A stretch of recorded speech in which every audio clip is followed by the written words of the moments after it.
অমৃত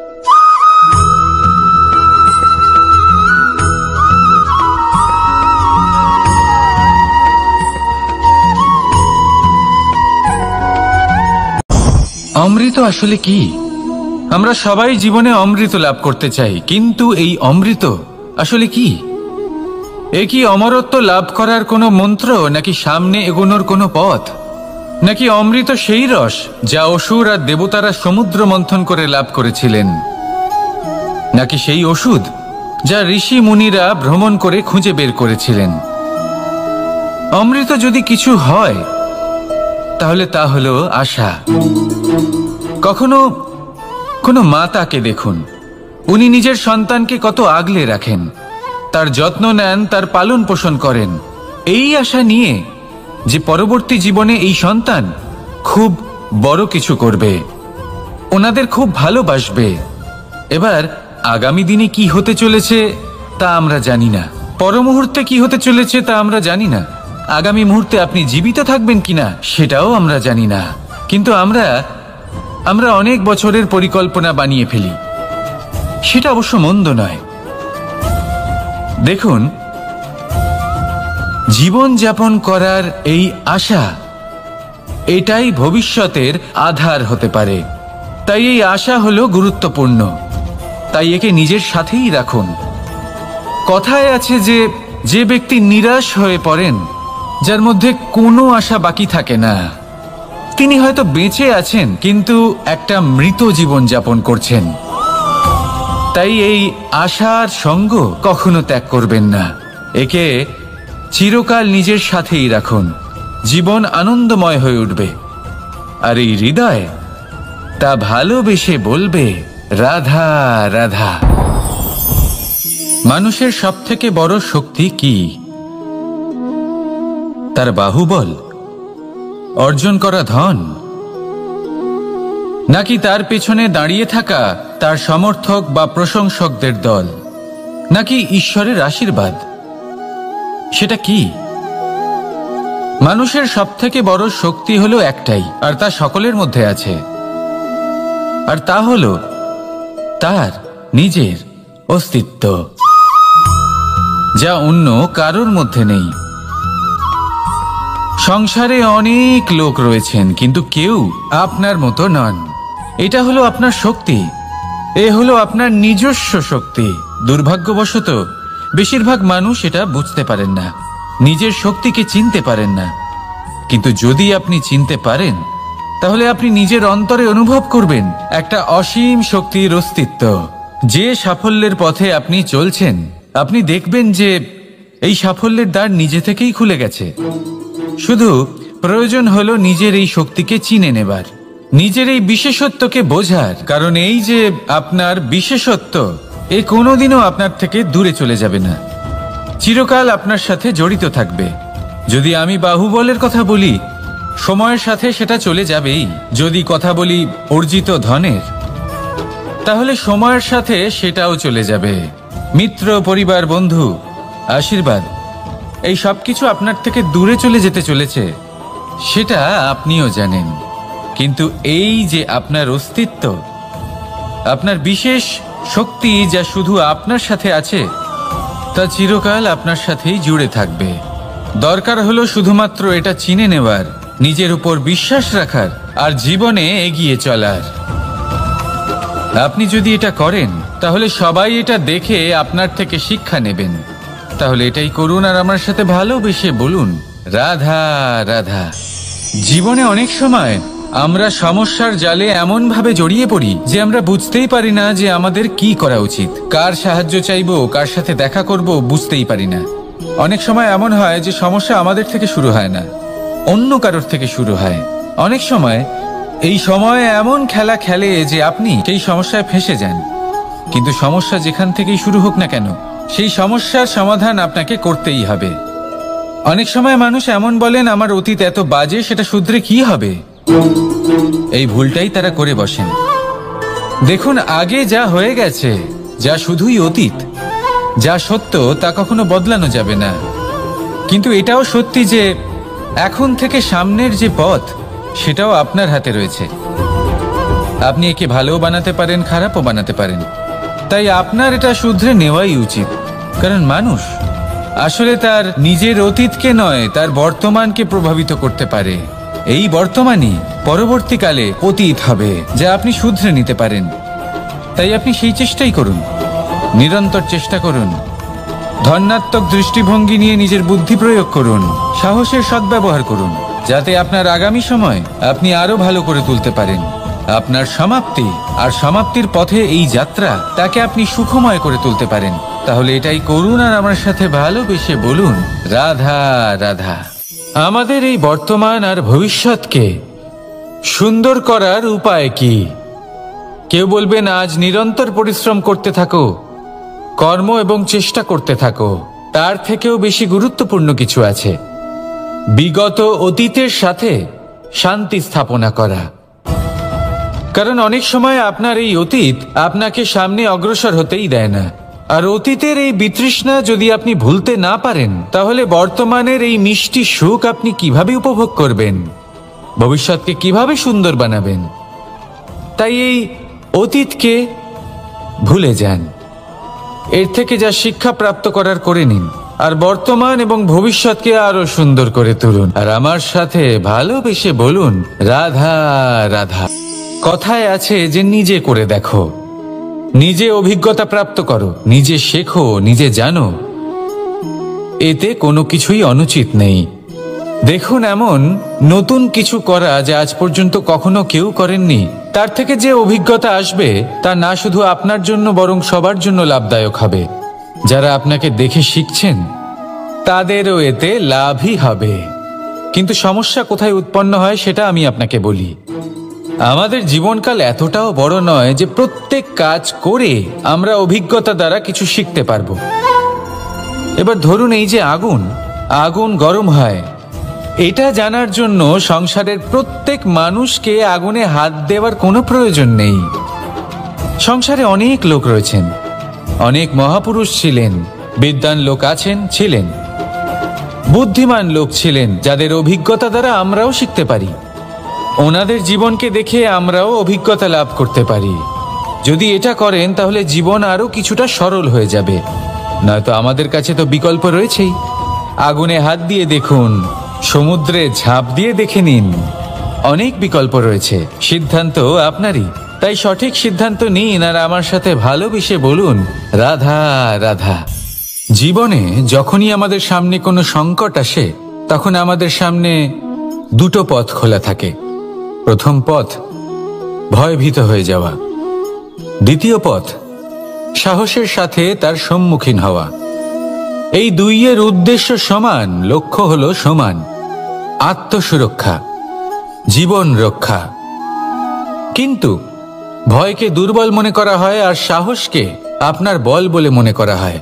কারণ হলো এটাই যে ভয়, তা হলো শুধুমাত্র একটা প্রতিক্রিয়া, আর সেইখানে সাহস, এটা হলো একটা নিশ্চয়, একটা প্রতিবদ্ধতা। আর যদি সাহসের সাথে আপনি সংকটের সম্মুখীন হন, তাহলে হয়তো সেই সংকট আপনি চিরকালের মতো দমন করতে পারবেন। কারণ বিপদ যখন আসে তখন সর্বপ্রথম আমাদের দ্বন্দ্ব হয় এখানে, মনে। সেই বিপদের সম্মুখীন আমরা এখানে হই। যদি এই হৃদয়কে, এই মনকে আপনি সাহসী করে তুলতে পারেন, তাহলে তাতে কখনো ভয় আসবে না। আর সেই বিপদের সম্মুখীন হওয়াও সরল হবে, জয়লাভ করাও সরল হবে। তাই নিশ্চিত রূপে সাহস হলো অধিক শ্রেষ্ঠ। জীবনে যখনই কোনো সংকট আসবে, তখনই সাহসের সাথে তার সম্মুখীন হন আর আমার সাথে ভালোবেসে বলুন, রাধা রাধা। পরিস্থিতি কখনো এটা ভালো থাকে, আবার কখনো মন্দ হয়ে যায়। কখনো এই পরিস্থিতি আমাদের পক্ষে থাকে, আর কখনো এই পরিস্থিতি অনুযায়ী আমাদের চলতে হয়। কোনো বিকল্প থাকে না।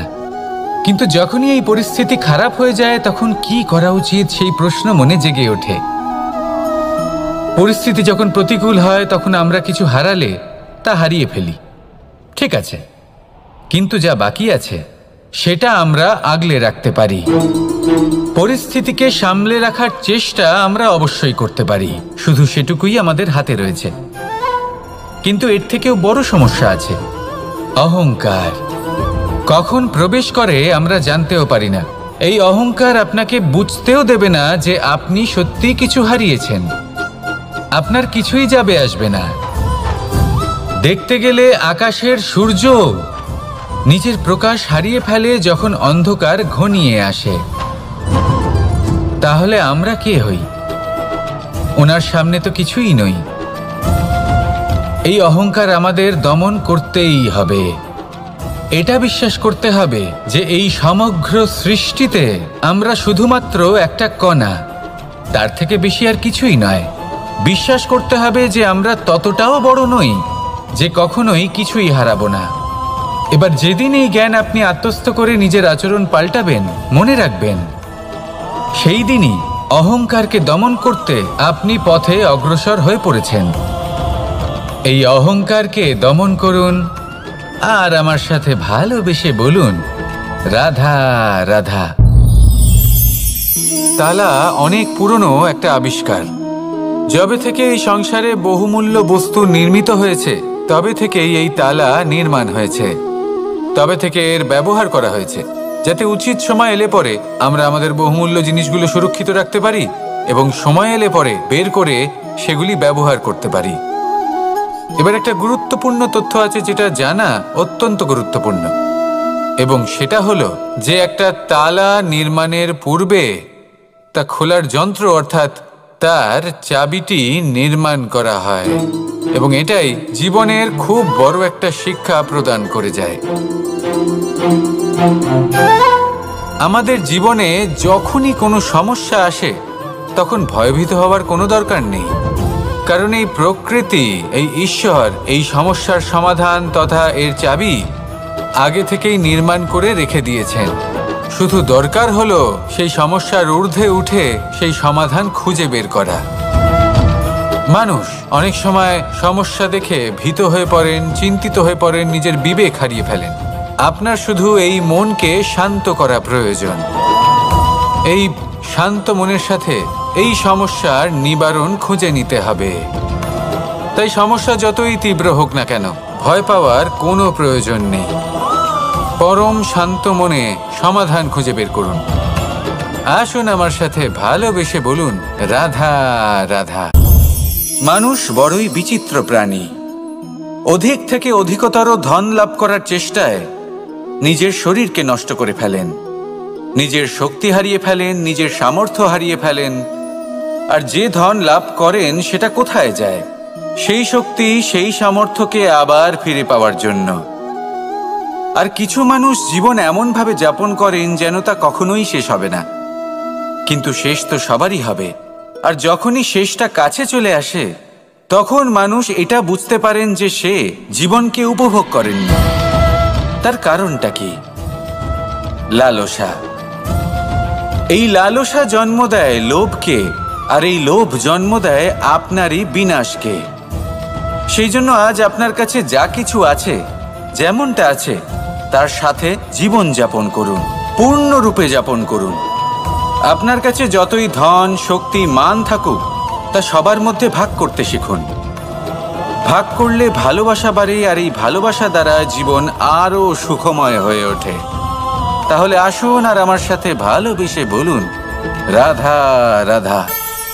মানুষ সত্যের সাথে অবগত হবার জন্য ব্যাকুল হয়ে থাকে, চিরকাল চেষ্টা করতে থাকে। জন্ম থেকেই তার মনে এই ইচ্ছে জাগ্রত হয় সত্যিটা কি সেটা জানতে। এবার এই ইচ্ছে এটা পূর্ণ কিভাবে করা যেতে পারে? কারোর মনে হয় যে জ্ঞান অর্জন করলেই এই ইচ্ছে পূর্ণ হতে পারে, তাই কেউ কেউ জ্ঞানের পেছনে ছুটতে থাকেন। কেউ এটা ভাবেন যে এই ইচ্ছে পূর্ণ করা যেতে পারে ধন আর শক্তির দ্বারা, তাই তারা ধন আর শক্তি প্রাপ্ত করতে চান। কেউ আবার ভাবেন যে অন্তরের মন্থন দ্বারা এটা সম্ভব হতে পারে। এবার এটাও সত্যি যে মন্থন করলে অমৃত লাভও সম্ভব হতে পারে, কিন্তু তার জন্য এই মন্থন করার জন্য একটা উচিত দিকে অগ্রসর হওয়া প্রয়োজনীয়। উচিত সংযমের দ্বারা সামনে এগোতে হবে, আর কোনো আশা না করে সামনে এগিয়ে যেতে হবে, তবেই এটা সম্ভব হতে পারে। একটা বাদ্যযন্ত্রের কথা ভেবে দেখা যাক। তার থেকে সুর তখনই নির্গত হয় যখন তার তারগুলি ঠিক করে বাঁধা হয়। যদি বেশি বেঁধে ফেলা হয় তাহলে তার ছিঁড়ে যেতে পারে। আর যদি ঢিলে থেকে যায় তাহলে তার থেকে উচিত সুর নির্গত হবে না। একটা অত্যন্ত গুরুত্বপূর্ণ কথা মনে রাখবেন, সত্যকে লাভ করার প্রাথমিক আধার হল অনুশাসন। জীবনে এই অনুশাসন আনুন, সত্য আপনা আপনি আপনার কাছে চলে আসবে, আর এই মন প্রসন্ন হয়ে বলবে রাধা রাধা। জীবনে যখনই কোনো কঠিন কাজ আমাদের সামনে আসে তখন আমরা কারোর না কারোর থেকে সাহায্য চাই, যেটা উচিত। কিন্তু যদি যে কোনো ছোটখাটো বিষয়ে আমরা সাহায্য চাইতে শুরু করি তাহলে কি হবে? তাহলে আমরা নিজেদের সামর্থ্য, নিজেদের যোগ্যতাকে কখনো বাড়তেই দেব না, না আমাদের শক্তি কখনো বাড়বে, কারণ এটা আমাদের অভ্যেস হয়ে যাবে। যাই ঘটুক আমরা কারোর থেকে সাহায্য চাইতে চলে যাব, এটাই আমাদের স্বভাব হয়ে যাবে। সেই জন্য আমাদের যেটা করা উচিত সেটা হলো, যতক্ষণ না আর কোনো উপায় থাকছে ততক্ষণ আপনি কারোর থেকে সাহায্য চাইতে যাবেন না। চেষ্টা করুন, যা সংকট থাকুক, সমস্যা থাকুক, পরিস্থিতি যতই কঠিন হোক, নিজে সমাধান করতে চেষ্টা করুন। যতটা পারবেন আত্মনির্ভর হওয়ার চেষ্টা করুন। যদি এটা করতে পারেন তাহলে আপনি অনেক কিছু শিখবেন। দিন প্রতিদিন আপনার জীবন আরও বেশি উজ্জ্বল হয়ে উঠবে, ব্যক্তিত্বের বিকাশ ঘটবে, আপনার শক্তি বৃদ্ধি পাবে, যোগ্যতা বৃদ্ধি পাবে, আত্মবিশ্বাস জেগে উঠবে, আর আত্মনির্ভর হয়ে মন বলবে রাধা রাধা। আমাদের জীবন হলো একটা উপবনের মতো, যেখানে কাঁটাও আছে আবার ফুলও আছে। আর যদি আপনি ফুল লাভ করতে চান তাহলে কাঁটার সংস্পর্শে তো আপনাকে আসতেই হবে। এটাই জীবনের সত্য। আমাদের জীবনে, আমাদের পরিবারে, আমাদের সমাজে দেখবেন ভিন্ন ভিন্ন ধরনের মানুষ আছে। কেউ আছেন দুর্জন, কেউ সজ্জন, কেউ শত্রু হন তো কেউ মিত্র। যদি আপনি দুর্জনদের কাছে যান তাহলে শুধুই কষ্ট পাবেন, যদি আপনি শত্রুর কাছে যান তাহলে ঝামেলায় জড়িয়ে পড়বেন। তার চেয়ে ভালো আপনি সজ্জনদের কাছে যান, আনন্দ এবং জ্ঞান লাভ করবেন। নিজের মিত্রদের কাছে যান, আপনি সাহস লাভ করবেন। আরও একটা কথা বলি, এই জীবন এত বড়ও নয় যে আপনি প্রত্যেক সমস্যায় প্রত্যেক মানুষের সাথে ঝামেলায় জড়াবেন। শুধু যার সাথে আপনার মনের মিল হবে তাকে প্রণাম করুন, আর যার সাথে মনের মিল হবে না তাকে দূর থেকে প্রণাম করুন। কিন্তু মনের মধ্যে থেকে প্রেমের বোধ কোথাও যেতে দেবেন না, কারণ এই ভালোবাসাই শেষ মুহূর্তে আপনার উচিত পথ প্রদর্শন করবে। তাই এই ভালোবাসাকে মনে জাগ্রত রাখুন, আর এই ভালোবাসার সাথেই বলুন রাধা রাধা। কোনো এক সময়ের কথা, একজন জেলের একটা ছোট্ট পুত্র ছিল। সে ভাবল যে আমি আমার বাবার মতোই মাছ ধরব। তখন সে একটা লাঠি নিল, তাতে দড়ি বাঁধল, আর সেই দড়ির মুখে যে কাঁটা বিঁধে থাকে তাতে চারা ঝুলিয়ে জলে ফেলল আর বসে থাকল। কিছু সময় পরে জলে একটি তরঙ্গ দেখা গেল। ও বুঝতে পারল খুব বড় একটা মাছ ফাঁদে পড়েছে। ও বল প্রয়োগ করলো, সেটা টানার চেষ্টা করলো, মাছও বল প্রয়োগ করলো, আর শেষে যেটা হলো সেই দড়ি ছিঁড়ে গেল আর মাছ বেঁচে পালিয়ে গেল। দেখুন, ও অনেক চেষ্টা করলো কিন্তু অসফল হলো। কখনো অধিক বল প্রয়োগ করলো, আবার কখনো কম বল, কিন্তু কিছুতেই সফল হলো না। ও পঞ্চমবার প্রচেষ্টা করলো, না বেশি বল প্রয়োগ করলো না কম, ততটাই বল প্রয়োগ করলো যতটা পর্যাপ্ত, ঠিক ততটাই বল, যতটা বল সেই মাছ প্রয়োগ করলো, আর শেষ পর্যন্ত জীবনে প্রথমবার ও মাছ ধরতে সফল হলো। এবার এই কথার সারমর্ম কি? ভারসাম্য।